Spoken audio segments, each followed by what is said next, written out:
Sejam muito bem-vindos ao nosso primeiro GirotoCast. Eu sou Tainara Giroto, esposa do Wagner Giroto, e hoje vamos abrir essa primeira temporada contando um pouquinho da história do Wagner, de como foi toda a trajetória dele. Bem-vindo a todos, para nós é um prazer estar aqui, podendo compartilhar um pouco com vocês. E primeiramente a gente inicia aqui num podcast, num segundo momento a gente quer levar um conteúdo para as plataformas aí, um conteúdo sobre vendas, sobre formação de equipe, sobre liderança, de como você pode melhorar, como você pode atuar melhor nas vendas, como você pode atuar melhor no campo, como você pode atuar aí melhor na gestão de pessoas aí fora. Que a gente puder compartilhar, o que a gente puder contribuir para o crescimento pessoal da sua vida, para nós vai ser um prazer. E hoje, nosso primeiro GirotoCast, a gente quer saber um pouquinho da sua história, contar um pouquinho pro pessoal de toda essa sua trajetória, que você saiu tão jovem de uma cidade do interior e com tão poucos recursos, você conseguiu criar várias empresas de diferentes áreas, você conseguiu alcançar sua liberdade financeira, mesmo vindo de uma família humilde, através da venda, da formação de equipes. E a gente quer conhecer um pouquinho mais da sua história, meu amor. Vamos lá. Vendas, no início, para mim, nunca foi uma opção. Vendas, para mim, foi uma falta de opção. Essa que é a grande verdade. Eu comecei nas vendas, lá no início, foi por falta de opção. É porque eu não tinha nada para fazer, eu não me encaixava em lugar nenhum, eu não me encaixava em emprego nenhum. Aí eu fui para o ramo das vendas, né? Quando você não tem mais nada para fazer, que ninguém mais te dá um salário, ninguém te dá mais uma oportunidade. E hoje, graças a Deus, mudou, né? Hoje, vendas não é mais o último recurso de uma pessoa, né? Hoje, vendas é o primeiro recurso, né? Você vai buscar vendas primeiro, porque vendas é o que te alavanca uma vida, né? Vendas é o que dá a condição, a liberdade para você financeiramente, a liberdade de tempo, né? As pessoas não procuram mais, não buscam mais carteira assinada. Eles buscam a pessoa que tem uma habilidade, né? De entender pessoas, de conversar com pessoas, de ter um carisma um pouquinho maior. Ele busca a área das vendas porque sabe que isso dá o resultado financeiro que ele precisa, né? E mais rápido. Antigamente não. Antigamente não era assim. Antigamente, a primeira coisa que a gente buscava, que a minha família buscava, era a carteira assinada. Vendas era quem não dava certo com carteira assinada e ia para a área de vendas. A famosa segurança, né? E a minha vida começou assim. A minha vida começou, eu com 12 anos de idade, eu precisei trabalhar para ajudar em casa. O meu pai, ele queria muito me ensinar que eu tivesse responsabilidade já muito cedo. E ele fazia eu pagar a conta de luz, graças a Deus por isso. E com 12 anos eu fui trabalhar como ajudante de eletricista.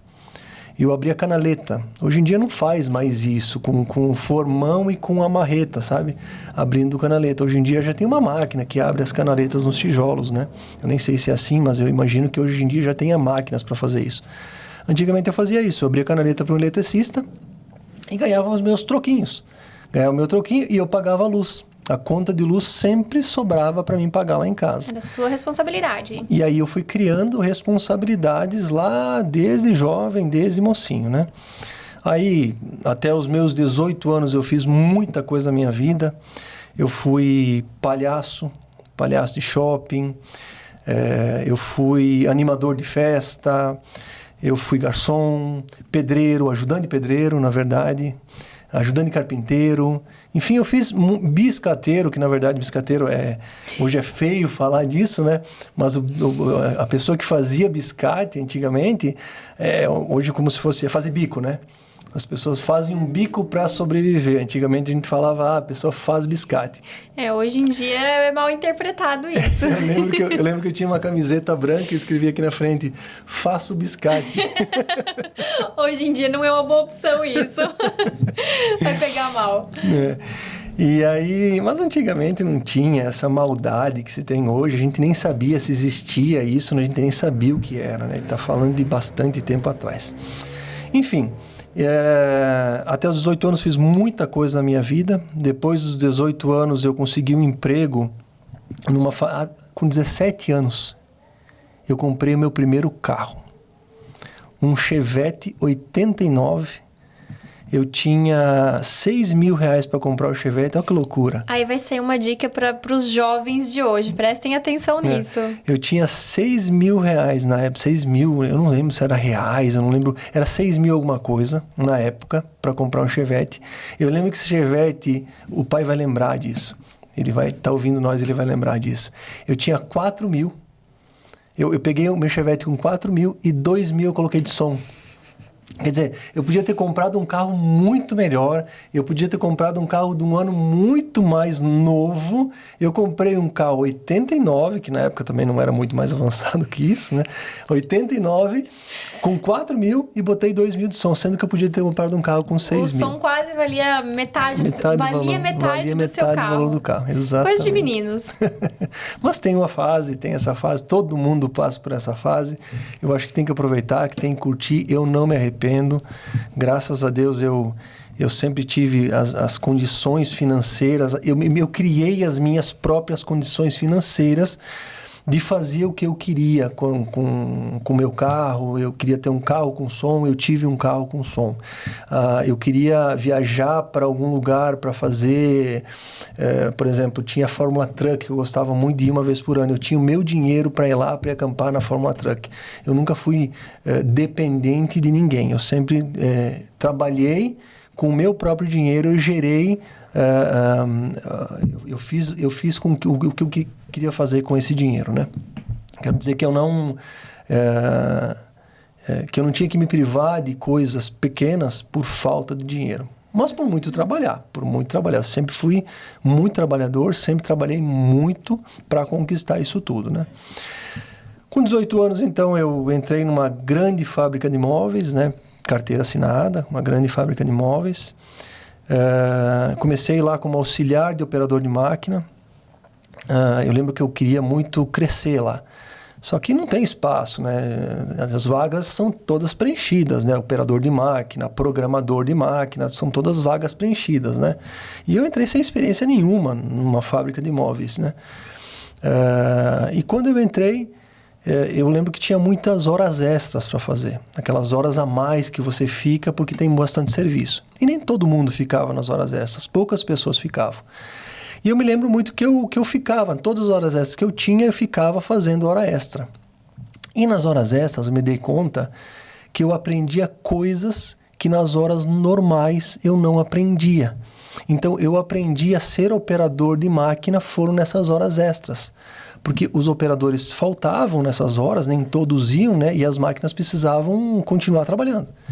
E aí, então, que me surgiu a oportunidade, um operador de uma outra máquina começou a me ensinar para mim poder fazer a operação, para mim poder operar aquela máquina. Então, aí eu aprendi uma nova profissão. E foi na hora extra. E aí, operador de máquinas para fazer os móveis? Isso, era uma máquina grande, uma perfiladeira na época, bilateral.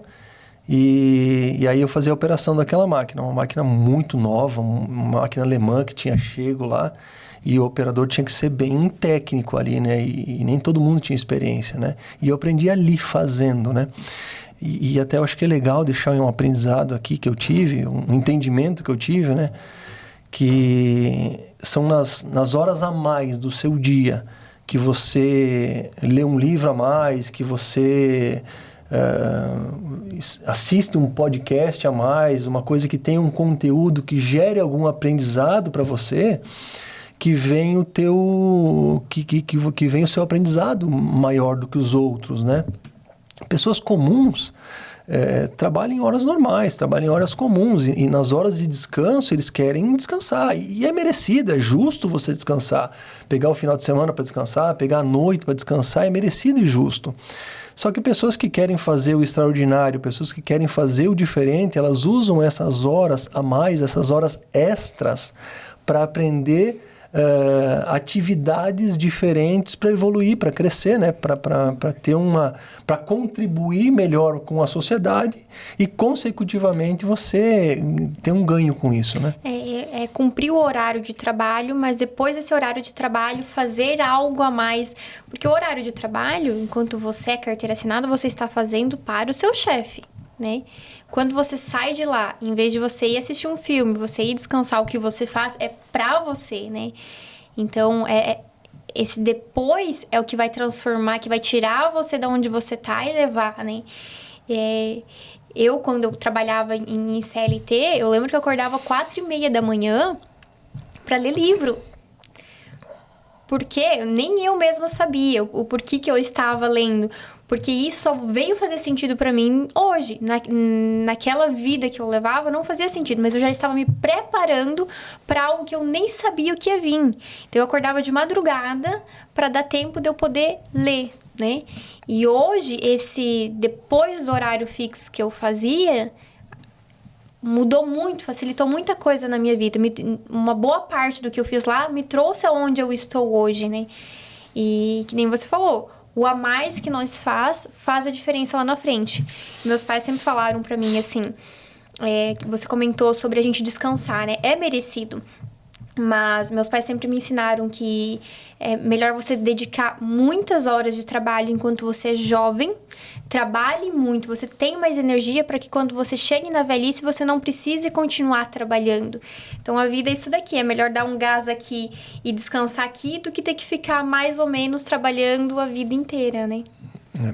E esse conhecimento, ele te leva num patamar que você não imaginou, que você não pensou ainda. Que é só com essa dedicação a mais que você tem que você vai alcançar, né? Aí eu lembro então que eu virei esse operador de máquina, e depois eu comecei a crescer, eu virei programador de PCP, participei num concurso ali, não era um concurso, era uma pré-seleção para virar supervisor comercial, né? E aí eu lembro que um gerente comercial falou para mim, faz a inscrição, eu acredito que você consiga. Aí eu falei, será? Não sei se comercial é o meu lugar, não sei se comercial é o meu negócio. Até então não pensei em trabalhar na área comercial, eu não tinha pensado em trabalhar na área das vendas, né? Mas aí ele falou para mim me inscrever, eu nunca perdi uma oportunidade, nunca fui de perder uma oportunidade, eu sempre embarquei nas oportunidades que me apareciam, né? Sempre acreditei que se Deus coloca na tua frente as oportunidades, é para você abraçar, né? Então eu abracei essa oportunidade lá no início, né, também, e fui fazer essa seleção, fui participar dessa seleção. Passei e aí virei supervisor comercial. Foi aí que eu conheci algo que ia mudar a minha vida. Foi aí que eu conheci a área de vendas de verdade, né? Antes disso tem um episódio que antes de entrar nessa fábrica eu comecei em vendas porque eu tinha sido demitido de várias fabriquetas de imóveis, várias fábricas pequenas de móveis planejados, né? Eu tinha sido demitido de várias, eu não ficava em lugar nenhum, por isso que eu falei que eu fui para vendas não por opção, por falta de opção, né? Eu não conseguia ficar em fábrica nenhuma. E aí me demitiam e uma hora eu fiquei sem emprego, né? A cidade era pequena, você não tem muito o que recorrer, né? E até os 18 anos você não é contratado por uma grande empresa, né? E a ficha fica marcada, né? Que saiu de várias empresas, por que ele não fica nos empregos? E aí, existe um julgamento, né? Cidade pequena corre, né? Uhum. E aí eu lembro que eu fui convidado por um amigo para trabalhar numa loja que vendia computador. Eu falei, bom, mas antes de ficar em casa sem fazer nada, eu preciso de dinheiro, eu preciso trabalhar, né? Eu vou vender esse tal de computador. E ali eu aprendi o básico das vendas, né? Foi ali, sem opção, por falta de opção, que eu tive o primeiro contato com as vendas. Então eu aprendi o básico das vendas. Eu ia para o campo com uma maletinha e ia atender com o meu chevetinho. Eu ia atender os que queriam comprar computador. Ia para cidades vizinhas e coisa e tal. Mas não tinha técnica nenhuma, eu não tinha conhecimento nenhum, como eu fui jogado lá, eu lembro até que eu conseguia fazer algumas vendas, mas como era só comissão, eu não tinha salário fixo nenhum, eu não conseguia aguentar. Foi por isso que eu entrei nessa fábrica de imóveis com 18 anos, que aí eu estou contando a história. Aí, como supervisor comercial, eu comecei a supervisionar os representantes lá naquela fábrica de imóveis, então, passado todo esse processo, comecei a supervisionar os representantes. E aí eu conheci o campo de verdade, a área de vendas de verdade. A representante tem uma bagagem muito grande e eu caí no gosto, né? Eu sempre tive uma facilidade muito grande de fazer amizade com pessoas, eu sempre gostei muito de pessoas, de conversar com pessoas. Eu sempre fui muito curioso e eu perguntava muito. E os representantes mais antigos, eu lembro que eles gostavam de mim porque eu especulava, eu perguntava bastante e eles gostavam de ensinar, né? Essa profissão deles, eles tinham como uma coisa muito... que mudou a vida deles. E, de fato, mudou. Todos os representantes que eu conheci tinham boas casas, bons carros, né? E eles queriam passar esse conhecimento adiante. E eu aproveitei. Isso é uma estratégia que a gente ensina para os liderados hoje a fazer boas perguntas que você já fazia lá atrás inconscientemente. Você era um bom perguntador, você aprendia por ser um bom perguntador e é uma estratégia, né? É uma estratégia que nós ensinamos hoje em dia para as pessoas. E a gente vai falar sobre isso.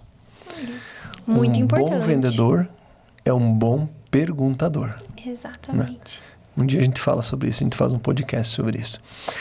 E aí, então, essas perguntas eu ia anotando. Eu lembro que eu sempre tinha um bloquinho de notas, como eu geralmente tenho no lado da cama, né? Eu acordo de noite com uma ideia e vou anotando. Hoje em dia tem o celular, né? Eu acordo e anoto no celular. Mas sempre tive um bloquinho de notas para anotar junto. Eu ia anotando e ia questionando. Eu sempre fui muito de questionar. Mas você me explicou isso e fez isso. Por que você fez isso? E alguns eu irritava. Alguns sem paciência, né? Alguns eu irritava. Eles não gostavam de ser questionados, né? Porque eles não tinham método. Né? Não tinham, eles faziam porque eles faziam. Não sabia o porquê estava fazendo. Exatamente. E quando você não sabe o porquê está fazendo, você não sabe ensinar, não sabe explicar o porquê, né? Exatamente. E aí eu comecei a criar um método. Comecei a criar um método de como fazer os atendimentos, de como fazer as abordagens, de como fazer as vendas, de como fazer a seleção de clientes. O que eles iam me falando, eu ia botando o contraponto daquilo e comecei a criar o meu método. Não, você começou a criar o seu método com a experiência dos outros, porque olha a oportunidade aí, né? Você não sabia fazer, então você pegou a experiência de quem sabia para montar o seu. Nossa, isso é incrível. É. Enfim, e aí eu virei supervisor líder, né? E aí chegou a abertura de lojas exclusivas. Na época essa grande fabricante não tinha lojas exclusivas, e aí veio a abertura das lojas exclusivas, né? Que os representantes começaram a sair de cena e começaram a entrar em cena os supervisores só, né? Nós éramos os responsáveis agora por aberturas de lojas exclusivas e treinamento desses lojistas. Então, a gente foi abrir muitas lojas, tive a oportunidade de abrir muitas lojas no Paraná, Santa Catarina, Rio Grande do Sul. Era a minha área de atuação na época, né? Mesmo conhecendo toda a sua história, todas as vezes que você conta a sua história, eu aprendo algo, eu estou anotando que eu estou aprendendo. Que bom. Fico feliz por isso. E aí, então, eu passei a supervisor líder, comecei a atuar numa área um pouco maior, né? E aí comecei a dar treinamento para esses lojistas, né? Eu comecei montei um treinamento junto com um treinador da fábrica na época, treinador de Curitiba, muito importante hoje, escritor de vários livros aí. Hoje ele é um escritor renomado, um treinador renomado. Eu tive a oportunidade de fazer muitos treinamentos. Ele me treinou para treinar esses lojistas. E aí eu comecei a treinar esses lojistas. E aí eu conheci a minha verdadeira paixão, que é treinar pessoas, desenvolver pessoas, treinar pessoas comuns, porque os lojistas, muitos dos lojistas não tinham atuação na área. Eles vinham como investidores. E eles precisavam aprender o negócio, precisavam aprender o ramo de imóveis planejados na época, né? Então eu comecei a pegar pessoas comuns e transformar em empresários, né? E aí eu gostei muito disso. Passou-se o tempo, né? Fui treinando as pessoas, abrindo muitas lojas, participei de abertura de dezenas, de centenas de lojistas treinados. Aí eu montei a minha primeira loja, que foi em Cascavel. Em Cascavel, nós começamos então com a nossa primeira loja, montamos 2 lojas em Cascavel, depois mais 2 lojas em Foz do Iguaçu. A loja de Foz do Iguaçu já existia, montamos mais uma loja em Foz do Iguaçu, ficaram 2 em Cascavel, 2 em Foz do Iguaçu e mais uma loja nova em Campo Grande. Nesse processo que você começou, que você montou sua própria loja, você continuou sendo supervisor das outras lojas ou você só cuidou da sua própria loja? Não, eu já tinha saído da empresa, então já tinha recebido uma proposta para abrir minhas próprias lojas. E aí eu saí da empresa para ser dono de loja, para ser lojista, né? Mais uma oportunidade que eu não perdi. Eu fui convidado também para abrir essas lojas. Eu lembro que com muito receio, com muito medo de trocar o certo pelo duvidoso, né? Eu falei, poxa vida, eu vou ter que arriscar aqui. Mas se eu não arriscar, não cresço mais. Aqui eu cheguei num teto, né? Eu não consigo mais passar daqui. Então, para mim expandir, eu preciso ir para um outro lugar. E essa porta que está me abrindo, que Deus está me abrindo, eu acredito que eu deva entrar. E aí fui com medo, mas fui. E virei lojista. Enfim, foi um processo largo, né, de ser lojista. Aprendi muita coisa também lá na prática, lá no chão da loja, lá no campo, vendendo, gerenciando, fazendo montagem, fazendo assistência técnica, né? As pessoas acham que o lojista, ele abre uma loja, senta atrás de uma cadeira e toma café e recebe os clientes. Toma café, recebe o cliente e recebe o dinheiro.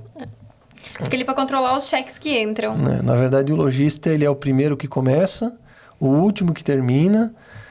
Ele vai para casa, ele está trabalhando, ele chega em casa, ele trabalha, ele sai de casa trabalhando, ele dorme pensando no trabalho, né?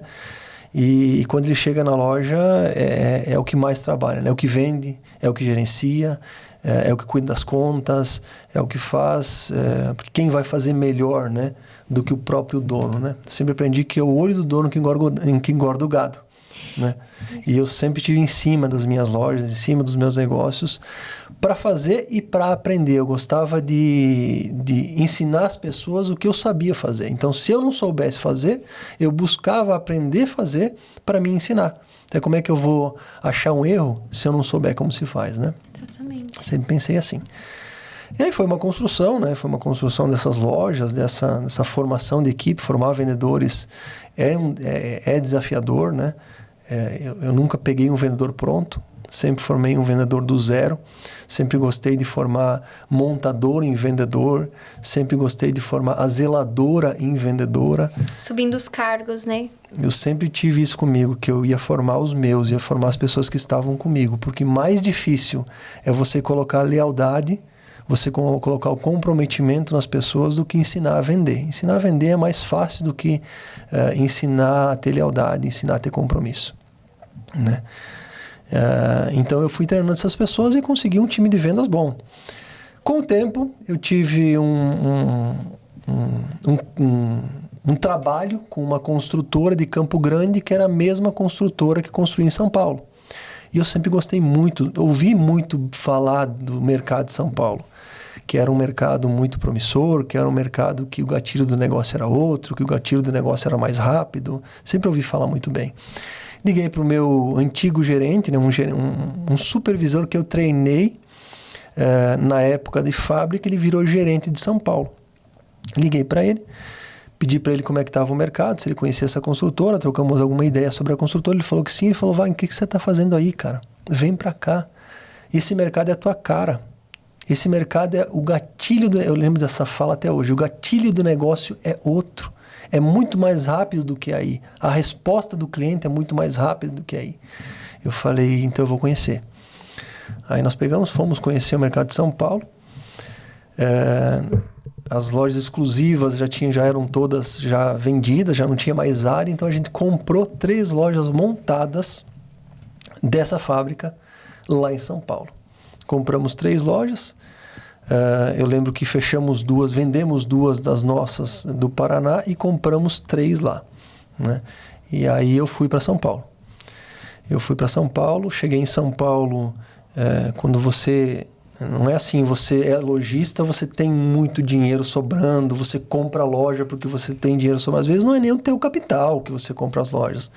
Você pega algum empréstimo, você pega algum capital de giro para você conseguir, né, comprar a loja que vai te gerar o dinheiro suficiente para você pagar esse capital que você buscou e te sobrar uma quirela para você sobreviver no início.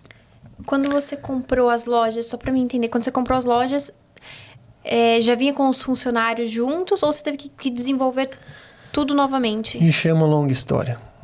uma longa história. Quando nós compramos as lojas, a gente viu a relação de faturamento, era um faturamento bom. Mas já vi que os funcionários, os vendedores junto. Te conto. Quando a gente olhou o relatório de vendas, era um relatório de vendas bom, que chamava atenção. Os vendedores vinham junto, o gerente vinha junto, estava tudo certo, tudo bonito, lindo, maravilhoso. Chegamos lá, as lojas fechadas, não tinha nenhum gerente, nenhum vendedor, não tinha ninguém. Fomos eu e o meu gerente de Cascavel que iniciamos lá. Lembro que nós fomos com o dinheiro contado para pagar uma casa que a gente alugou como se fosse o Airbnb de hoje, com um proprietário que nós encontramos na internet. Nós alugamos, pagamos na frente. Lembro que 600 e poucos reais na época. Pagamos na frente, chegamos lá e não encontramos o telefone da pessoa, não sabíamos quem era a pessoa, quer dizer, nós tínhamos o telefone, ligávamos e ele não nos atendia, então ficamos sem casa. No primeiro momento, a gente tinha essas duas lojas no shopping e uma loja na rua. O shopping não deixava a gente dormir no shopping, nas lojas, por mais que tinha cama, né? A gente até pediu e não deixava. Começamos a dormir, eu lembro que cheguei a dormir num hotel que eu pagava R$12. Um hotel que as paredes eram de madeira. Só que o dinheiro foi acabando, as vendas não foram acontecendo tão rápidas como a gente imaginou no início. Eu dormi alguns dias dentro da Fiorino também. E assim a vida vai, assim a vida... E eu achava bom, eu achava que era uma experiência nova, eu não me queixava, não. Eu gostava de estar em São Paulo, eu sabia que ali tinha alguma coisa diferente e reservada para mim, né? Com o passar do tempo, essas duas lojas do shopping, elas fecharam, porque fazia muito tempo que o shopping de imóveis não pagava por shopping principal de São Paulo, da Zona Sul de São Paulo. Tinha o antigo SP Market, deve ter ainda. Atrás tinha uma loja, um shopping de imóveis que fazia muito tempo, um ano que não pagava aluguel pro shopping principal. E nós não sabíamos. Como nós não sabíamos, trabalhamos ali 3 ou 4 meses e nos vimos sem lojas. Porque o shopping fechou. Simplesmente o shopping fechou e deixou a gente pro lado de fora. Várias dificuldades já no início, né? Muitas dificuldades. Golpe por causa da casa, não foi um golpe, mas foi uma informação que não tiveram acesso das lojas. Tudo para desistirem, né? Tudo para desistir, mas não eu. Quanto mais dificuldade aparece, mais eu estufo o peito e falo, não, eu vou conseguir, eu vou vencer. Eu não quero falar que eu dou certo nas dificuldades, mas eu transformo as dificuldades num trampolim, né? Quantas dificuldades eu tive na vida. Nessa história vocês vão ver, vão ter a oportunidade de conhecer várias delas, mas nenhuma eu deixei me abater, nenhuma eu esmureci. Eu liguei falando, olha, aqui não dá, aqui não funciona. Pelo contrário, eu sempre achei uma alternativa. Enfim, eu já tinha vendedores na época, eu já tinha formado alguns vendedores, eu tinha 3 vendedores por loja. Eu tinha 9 vendedores, então, ao total. 3 cada loja, e mais eu e um outro gerente que eu tinha trazido, que a gente supervisionava, a gente gerenciava essas lojas. E aí fiquei sem 2 e fiquei com 6 vendedores ociosos. O que eu fiz? Peguei esses 6 vendedores e joguei dentro daquela loja que eu tinha na rua. Só que aquela loja que eu tinha na rua tinha 70 metros quadrados, era muito pequena para 9 vendedores. Os 3 dela e mais os 6 de fora. Era muito pequena. E aí, eu montei uma estratégia na minha cabeça. Falei, eu preciso de uma loja. Mas uma loja grande, num ponto estratégico, e tem que ser um ponto bom. Foi aí que comecei a buscar lojas dentro da cidade de São Paulo. Conheci a região dos Jardins, me encantei, né? Não tem como não se encantar num bairro de São Paulo que chama Jardins, né? Eu me encantei pelo bairro e falei, eu vou montar uma loja aqui. E fui buscar ponto. Consegui um buffet infantil que estava abandonado, precisava de muita reforma, mas era o que o meu dinheiro conseguia alugar na época. Fiz um acordo e falei que eu ia fazer a reforma. E aí eu contratei essa reforma, né? Não eram especialistas, né? Era o que eu conseguia achar, o pedreiro aqui, o eletricista ali. Eu comecei a contratar a reforma. Só que essa reforma ia durar muito tempo, demorar muito tempo. Ia demorar uns 4, 5 meses, ia demorar. E eu precisava não perder os meus vendedores. Eu lembro que eu tinha 9 vendedores na época e eu precisava pegar aqueles 6 vendedores e colocar naquela mega loja, né? Eu ia construir uma grande loja ali, né? E o que eu ia fazer na época? O que eu fiz? eu comecei a reformar essa loja, os vendedores começaram a ficar ociosos, muito vendedor para pouco cliente, né? Comecei a jogar eles na rua, mas eu muito envolvido com a loja, não conseguia ter muita estratégia para o que eles faziam na rua. Eu comecei a chamar eles comigo. Comecei a convidar 3 por vez, 2 por vez, eu ia lá e naquela reforma toda, naquele caos todo, eu começava a fazer eles imaginar, começava a fazer eles sonhar. Ó, aqui vai ser sua mesa, aqui vai ser um ambiente, que ambiente você quer projetar aqui? Então vamos projetar um ambiente que seja assinado por você. Então eu fazia eles sonharem, porque era a única forma que eu tinha de segurar esses profissionais que eu tinha treinado, para não começar uma loja do zero, sem vendedor. Porque eu não acredito que o produto se vende sozinho. O produto ele precisa de uma pessoa, ele precisa de alguém, ele precisa de um comunicado, né? Ele precisa comunicar o que ele faz, né? Para poder ser vendido, para poder ser vendável, né? Nós até temos um episódio que você fala sobre isso, né? Que vendas é a pessoa comprar primeiro você, depois o seu produto. Ninguém compra o produto depois a pessoa. Então não adiantava você ter o produto e você não ter a pessoa que fosse vender, né? Hoje tem muitas vendas na internet que vende preço, né? Internet vende preço. Fora essa venda internet, que a internet ela vende o preço, né? Você vê, olha o preço, faz um comparativo de preço. O mesmo produto com um preço menor, compra aquele produto com um preço menor e pronto, né? Fora esse tipo de vendas, você precisa de um bom vendedor, sim. Você precisa de uma pessoa que faça o comunicado, né? Desse produto para poder ser vendido, né? Foi assim, então, que eu consegui manter eles, né? Para abrir a loja e ter vendedores. Então, abri essa loja. Os vendedores não foram embora, ficaram lá e a gente começou. Só que é uma loja nova, do zero, com o vendedor e sem cliente. E aí eu comecei a ter tempo para montar estratégia. Eu montei uma estratégia, então, de não esperar na loja, ir em busca. Como é que eu ia em busca de clientes? Eu fazia acordo com algumas construtoras que faziam a venda dos imóveis. Essas construtoras me deixavam eu ficar no stand de venda deles. Então, o corretor vendia para o cliente, né, que ia comprar o imóvel, e o corretor me indicava esse cliente para mim fechar os móveis. Então, eu comecei a fazer uma esteira de vendas lá no lançamento das construtoras. Então, foi aí que comecei a crescer. Claro, já facilitava a vida do cliente também. Eu já comprei o imóvel, não tem que sair procurar uma empresa que vai fazer os móveis. Já entregava todas as necessidades do cliente em uma só negociação, em um só local, né? Isso, eu falava para meus vendedores. Imagina, você vai esperar o cliente aqui, quantas lojas de imóveis ele vai passar antes de chegar aqui? Por que ele vai entrar na tua e não vai entrar nas outras, né? Então, a gente minimizava isso. A gente ia lá na ponta, né? Cortava o caminho e ia lá onde o cliente estava no ponto zero, né? Ele não tinha que ir até vocês, sim. Nós íamos atrás dele até ele, né? Então, você tem uma venda um pouco mais agressiva do que aquela venda que você espera o cliente chegar, faz um projeto, etc.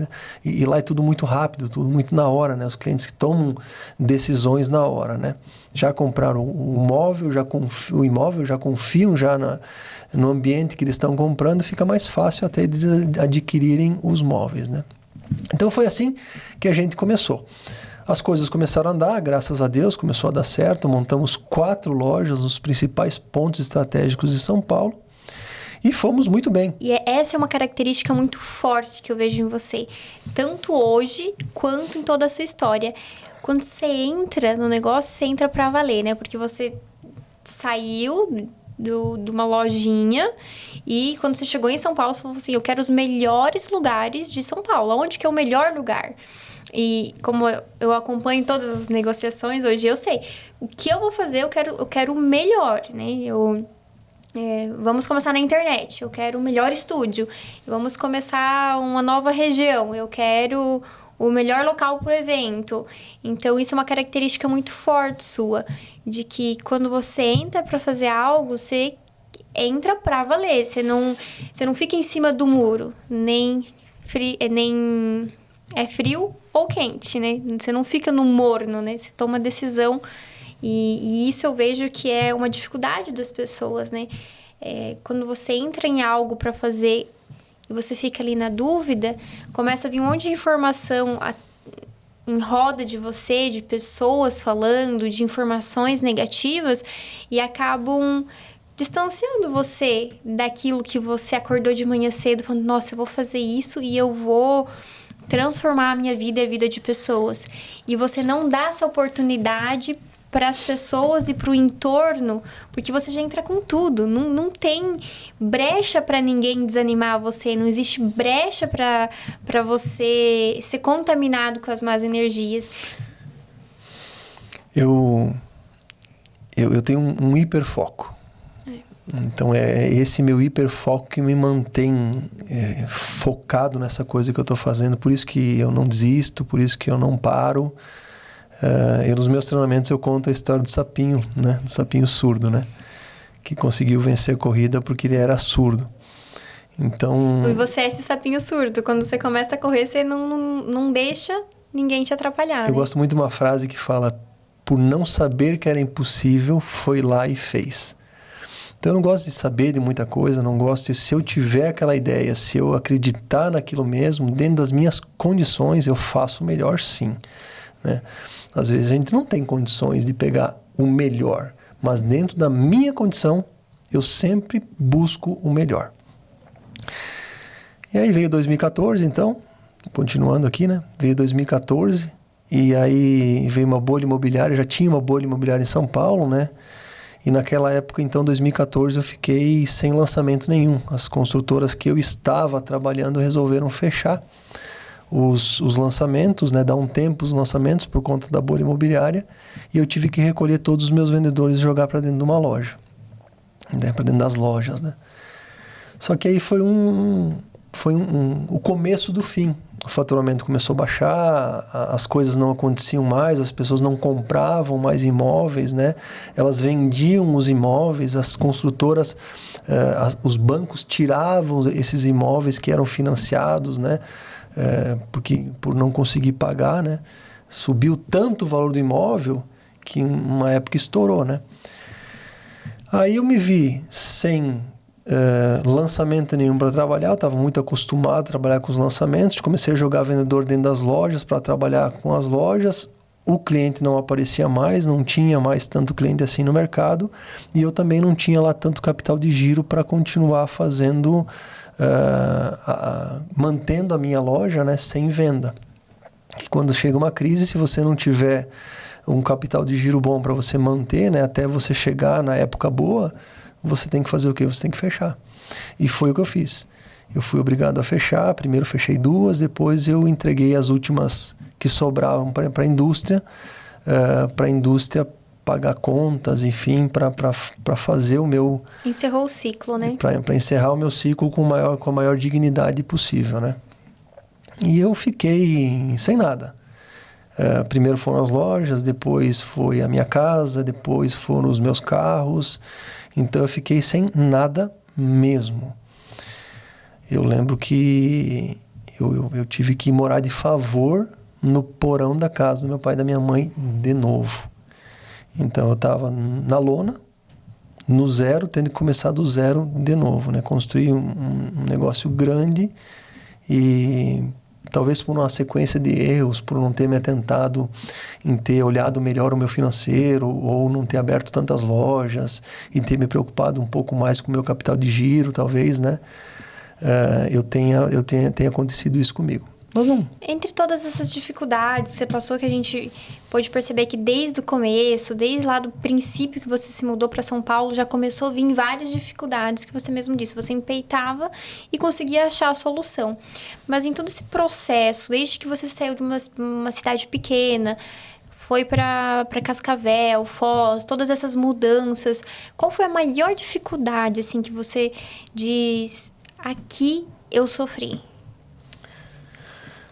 Acho que a maior dificuldade é você encarar uma cidade que você não conhece, que você não tem ninguém, que você é sozinho. Você, sem conhecimento, sem estudo, eu nunca tive muito estudo assim, eu tenho 8ª série, na verdade, tudo que eu sei eu aprendi na prática, eu aprendi na marra, eu aprendi no campo. Claro que depois foram muitos cursos, muitos treinamentos, né? Eu não tenho oitava série, mas tenho vários cursos aí que muitas pessoas gostariam muito de ter. Então fui aprendendo na marra. Eu sofri muito por falta de estudo. Então eu não... Hoje, se eu tivesse que dar uma dica para as pessoas, sabe? Conheçam o negócio primeiro.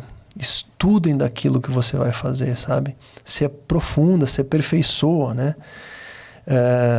E se possível, começa perto da sua casa.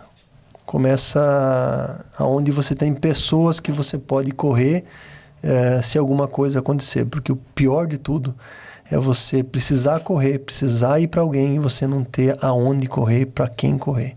Então você enxuga as lágrimas, sacode a poeira e você tem que fazer de novo. Minha maior dificuldade, talvez, tenha sido naquele fechamento daquelas 2 primeiras lojas. Eu lembro que num apartamentinho pequenininho que eu tinha na época lá, morando com um amigo que tinha me oferecido uma oportunidade de morar com ele, eu sentei numa sacadinha que tinha lá fora e eu lembro que ali eu chorei de verdade, como gente grande. Eu falava, meu Deus do céu, o que eu estou fazendo aqui? O que eu vou fazer agora, né? Só que o outro dia, isso era noite, só que o outro dia de manhã eu acordei, cheguei na loja como se nada tivesse acontecido e falei, agora eu vou ter que fazer alguma coisa. Voltar para trás eu não posso. Todas as minhas fichas eu tinha apostado naquilo, e agora Todas. aquilo, não existe mais aquilo, né? Você teve que recomeçar.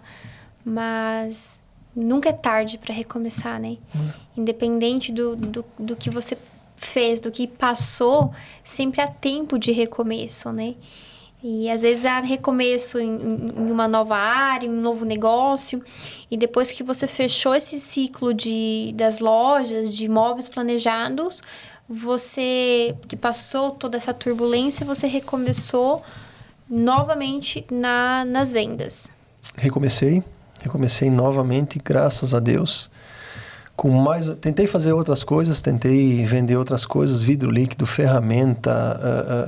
Sempre vendas. Sempre vendas, coisa para carro. Sempre eu tentei inventar alguma coisa, montei até uma outra empresa, só que sem dinheiro o negócio não vai para frente, você precisa de dinheiro, né? Sem dinheiro o negócio não vai para frente e não deu certo também. De novo, não deu certo. E aí fui para a rua de novo vender.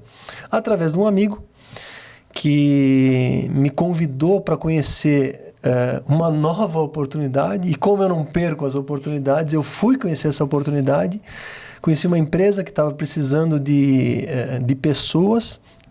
No princípio era para ser indicador, depois era para ser montar uma distribuição, né? Montar uma empresa, uma distribuidora dessa empresa, né? Desses produtos, e ali eu comecei, e graças a Deus, ali foi a grande virada na minha vida, que está até hoje.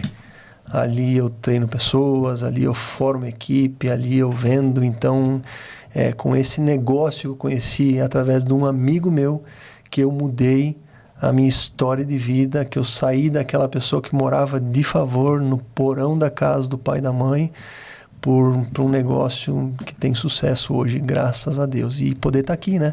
Compartilhando essa história, poder entrar nessa nova jornada de poder compartilhar, de poder ensinar tudo que a gente vive, tudo que a gente tem de bagagem, né? Poder transferir para o público que precisa aí fora. O que é sucesso para você? Bom,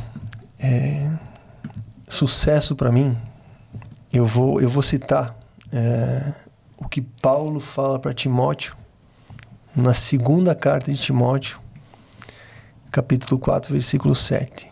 Ele fala, combati o bom combate, finalizei a corrida e guardei a fé. Então, sucesso para mim é hoje poder deitar no travesseiro, sabe? E saber que eu dei o meu melhor.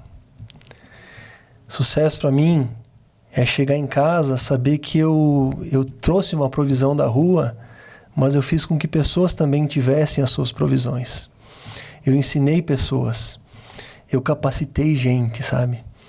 Eu consegui fazer com que a vida de alguém fosse 1% melhor quando ela esteve comigo. Então, sucesso para mim é isso. Sucesso para mim é poder edificar na vida de alguém.